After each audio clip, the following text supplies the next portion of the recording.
Hi guys, this is Anna and I'm finally back from my trip to Russia. I went for a whole week, so I haven't done any filming, and you know when you don't do something regularly, you kind of forget how to do it. Plus, I haven't really been having a really good reading month. My December and my January have been amazing in terms of the quality of books I've been able to come across and read. But February, it's just been practically no reading happening. I went to see my family, so I was really busy socializing for a week.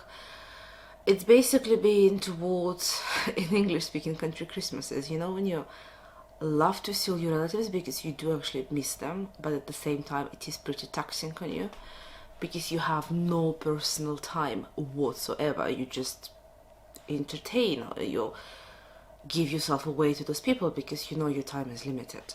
Plus I had a tooth surgery, I had a dental surgery done, and I have an implant on my left hand side. So I was thinking of recording last Sunday, but A, I was exhausted, and B, my face has been like really swollen. And I'm back into teaching full time, which is putting more pressure onto my jaw, so it's just been miserable 2 weeks, I should say. So without further ado, in this video I'll talk about the books I have purchased in English language in the month of February. Some of them will be paper versions, some of them will be an electronic copy. And then there's gonna be a lot of books I purchased in Russia. And when I say a lot, it's a lot. I think even if I split it into 2 videos, that would be like 16 books per video. I've purchased quite a lot. I've been on a shopping spree because books in Russia are so much cheaper. But in terms of my reading books, like what have I read in February, I don't know, it's going to be maximum 2 videos because it hasn't been that much. So if you have any questions, if you would like me to talk about some other stuff, maybe show you some of my bookshelves, do let me know below. Right, what have I purchased in February which is book related? There are some exciting books which I'm gonna leave until the end because I managed to get my hands on the book Moth Club. I couldn't believe my luck, so I'm gonna start with the one I actually bought in the shop. Starting with 84 Charing Crossroads. This is by Helene Hanff. It's tiny, it's absolutely minuscule, and yet I have never read this book. And I've been told about the existence of such literary work by one of my Russian-speaking subscribers. She said that last time when I've shown my January book haul, when I showed some of my older books, this is what it reminded her. It reminded her from a scene in the movie. So I got my hand on one of those copies. This is a second hand, and I have my cats first, I love it, and I haven't started it yet, but I do have quite high hopes. I'm not gonna watch the movie until I read the book, because I never try, well, I try never watch a movie if I can help it. I have also bought a second-hand copy of House on the Manga Street by Sandra, Cisneros. I have read this book when I was a student, my senior in high school, United States. I actually lived in Chicago for a year, and the book takes place in Chicago. However, because I have read it in my first year living in an English-speaking country, I'm the first to admit that my English wasn't really on par, and there was a lot to be desired in terms of my comprehension. I would like to read this and see if maybe I will read it differently, maybe I will understand it completely differently, but I wouldn't be able to say it's because of my age and life experience, or just purely because of my English. So this lovely coming of age story. Right, and then I have seen a video by Jennifer, and she is calling out for all the people who would like to join her read along and read Middlemarch by George Eliot. I have read this book several years ago, and I have read it electronically because you can get a free copy from Project Gutenberg. And I've been really busy when I read it. I was in my first year, my second year of my PhD. I was really stressed. So I would like to read it again. And I didn't have a paper version, so I purchased a paper copy. This is Vintage Classics with the red spine. And I really like the front cover. Just so minimalist. I really like it. I did enjoy the book last time I read it. and I'm pretty sure that if anything, I will probably just add to my enjoyment of it. So yeah, I'm going to participate in her Jennifer's read along and read Middlemarch. I already read Middlemarch this year, next month. Then just before I went to Russia, I went to Central Cambridge shopping, like little gifts for my family, and I went past one of the 5 second-hand shops I really like in Cambridge, and there was this book for, I think it was £1, and this is Kapitza in Cambridge and Moscow. Kapitza was a Russian-British scientist. Well, he was a Russian scientist. He worked in Cambridge. He worked in the old Cavendish site. He was actually the scientist responsible for the explosion because he was working with cold temperatures and depression. So there was a little bit of an explosion in the old Cavendish site. Old Cavendish site is probably best known because of the DNA discovery done in a neighbouring lab, so within the same building in the centre of Cambridge. So if you are a Russian student studying science in Cambridge, you can get a Cambridge Overseas Scholarship. For all the Russian students, it has the name of Kapitza. So Peter Kapitza, I guess I would say Soviet physicist really, rather than British. He used to live and work here in Cambridge, and then he went to a conference in Moscow and got detained there. And the Soviet authorities just said like, no, you're a Soviet citizen, you're bright enough, we need your brain. So he never came back to his research here. And I have been a lucky recipient of his scholarship for 4 years. For 4 years I've been a PhD student here. And I would like to know a little bit more about his life, his personal life and his scientific life.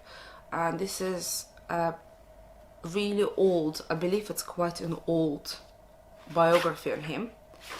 Just trying to see who has published it. Here's his picture, taken in 1937, looking dashing. It has been written by 3 main contributors. So you have Emeritus Professor of Physics Applied to Medicine, London University, J.W. Boag. You have P.E. Rubinin, who is formerly personal assistant to Kapitza, to Peter Kapitza, in the Institute for Physical Problems in Moscow. And you have Schoenberg, Emeritus Professor of Physics in Cambridge University.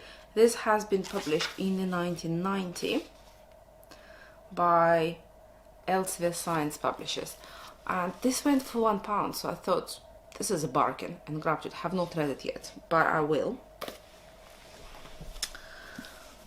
Then one of my Russian subscribers has recommended me a book by an author I have never heard of.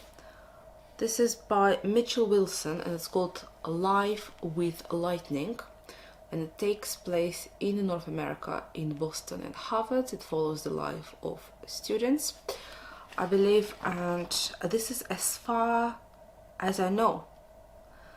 But because he teaches physics and maths at university, he got attracted to my channel because I'm a teacher of science. So it has 3 books within the context. It has book number 1, which is called The Laboratory, book number 2, Between the Laboratory and the World, and finally book 3, The World. And I don't want to know anything else about this book. I actually want to read it before I find out anything, because if the book has a scientific setting, I genuinely want to go in it completely in the dark. I don't want to know anything.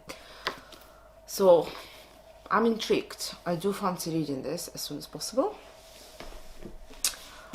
Then I got my hands on this old hardback copy on eBay, again recommended by the same Russian subscriber. He has his own channel, which I'm gonna link down below in Russian. It's by Erich, Segal, and it's called Doctors.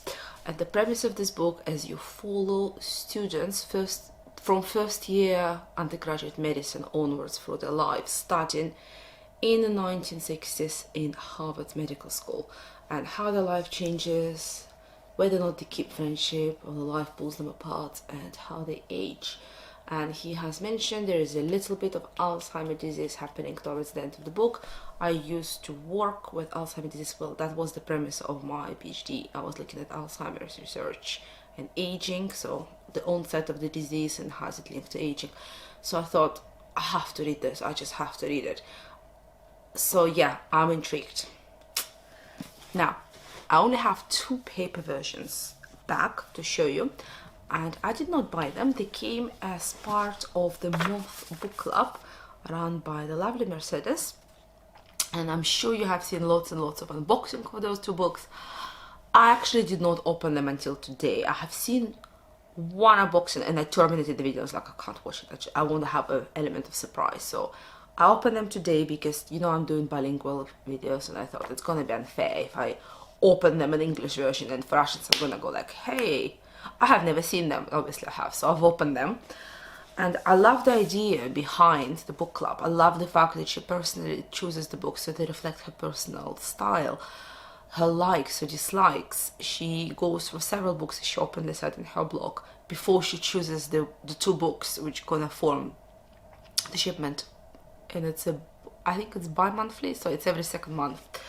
Unfortunately, you can't subscribe to it, so you have to be vigilant and like follow her on Twitter. I'm now checking daily for the information about the new releases, because I would like to get my hands on the next book club as well. So the first book in this particular February package was the Handsworth Times by Sharon Duggal, and it's published by a small publishing body called Blue Moose. That's another thing I really enjoy about her selection. She goes for small publishers, so the lesser known publishers, lesser known authors.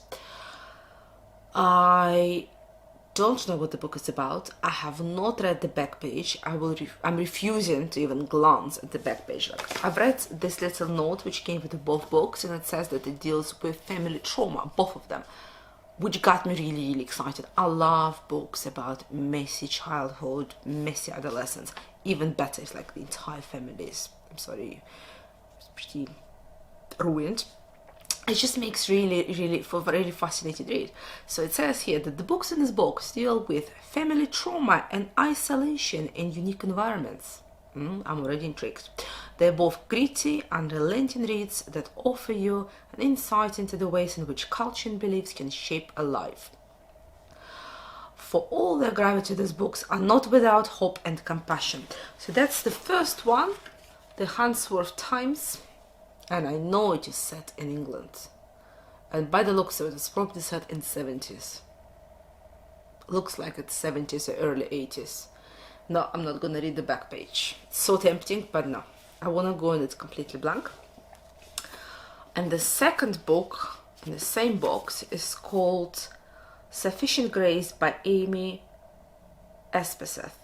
Long after reading this book, you will not forget it, by Tony Birch. So it has a little bit of snippets by people who recommend it. It has really beautiful cover with a sort of wintry trees, and there are, I believe, droplets of blood, so it must be a death or a murder, maybe both in that book. And it's published by Scribe or Scribe Publications, which is a small publishing body here in the United Kingdom. Exciting stuff, guys. I cannot wait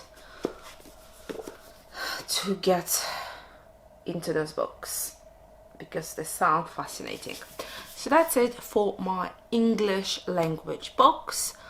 I'm gonna split my Russian haul, because it is truly a haul. It's not just Russian book shopping, it's a haul, into several videos, and then it's going to be a video about the books I have actually read in February. I'm in the process of reading several books, so let me know if you want me to record the video like I did the last 2 months, telling you what my plan for the March is and like what I'm currently reading, because I'm at the moment reading about 11 books, and I think I'm gonna start more because I'm in a slump zone. I need something like an instant gratification. I want something, and it changes every day. So yeah, let me know down below. I'll see you guys in the next video. Bye. Bye. It's not bye. I forgot to tell you about the electronic books I have purchased. Can you believe it? I'm completely and utterly scatterbrained today. That's what happens when your sleep goes sideways.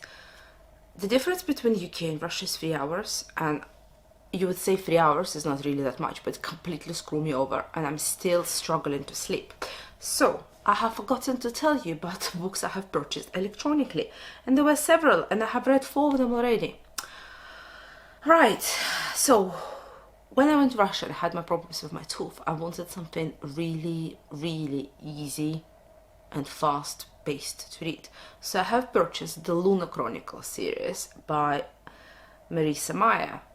I've heard about this for a while because it's not new books. Most people have read them a couple of years ago, but I wasn't really into it. But I thought, right, I want something fairly simple, something I can really read fast. So I've purchased Cinder, which is based on Cinderella. The second book in the series is called Scarlet. I've purchased that, followed by Cress, and then the 4th book is Winter.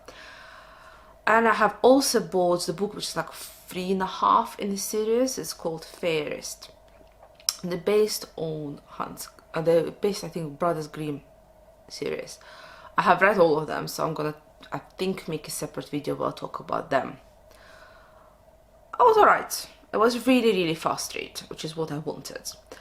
I also purchased a non-fiction book by Marcus du Sautoy called What We Cannot Know. I have purchased Bel Kaufman, Up the Down Staircase, which I have never read, but I've heard it's going to be really interesting to me because it deals with education.